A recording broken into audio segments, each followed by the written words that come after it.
জয় রাধে। আজকের পাঠ শ্রী অদ্বৈত আচার্য এবং শ্রী গদাধর পণ্ডিতের শাখা ও উপশাখা শ্রী চৈতন্য চরিতামৃত আদি লীলাখণ্ড শ্লোক 84।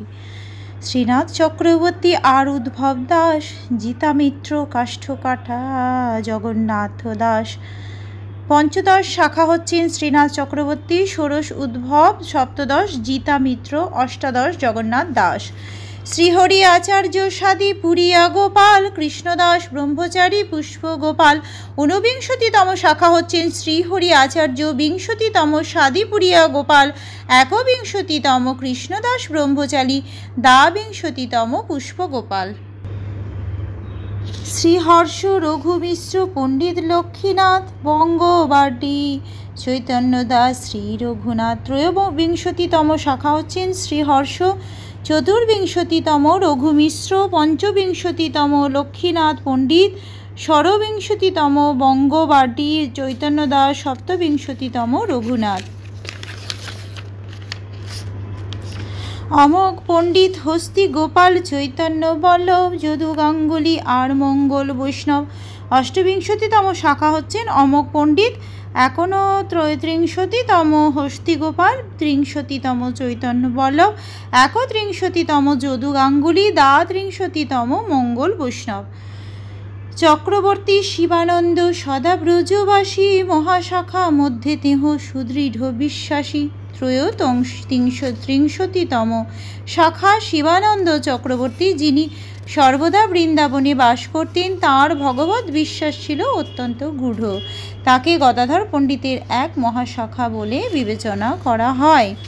এই তো সংক্ষেপে কহিলাম পণ্ডিতের গণ, ওইছে আর শাখা উপশাখার গণন।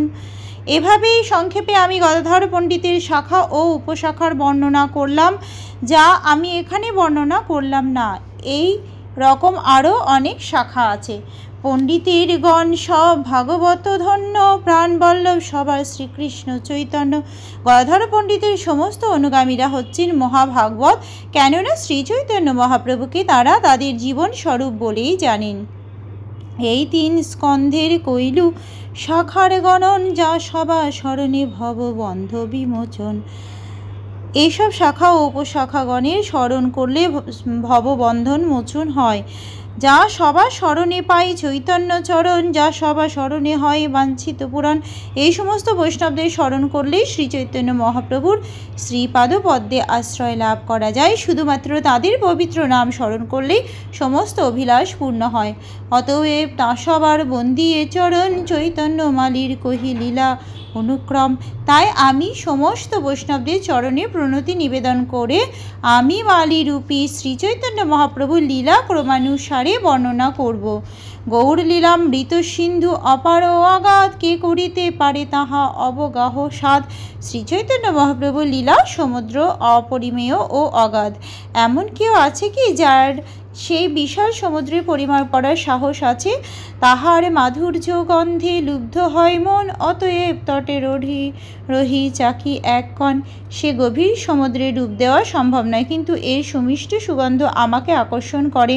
তাই আমি সমুদ্র তীরেই তা আস্বাদনের জন্য দাঁড়িয়ে থাকি, কিন্তু তার সবটুকু আস্বাদন করতে পারি না, এক ফোঁটা আস্বাদন করি মাত্র।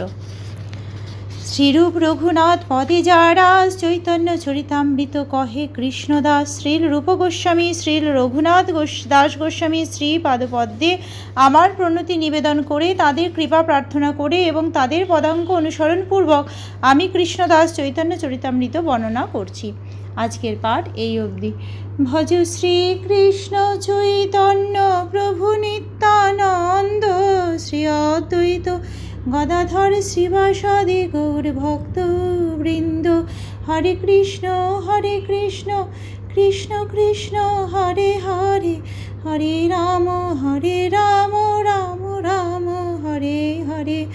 জয় রাধে জয় রাধে, জয় রাধে জয় রাধে, জয় রাধে।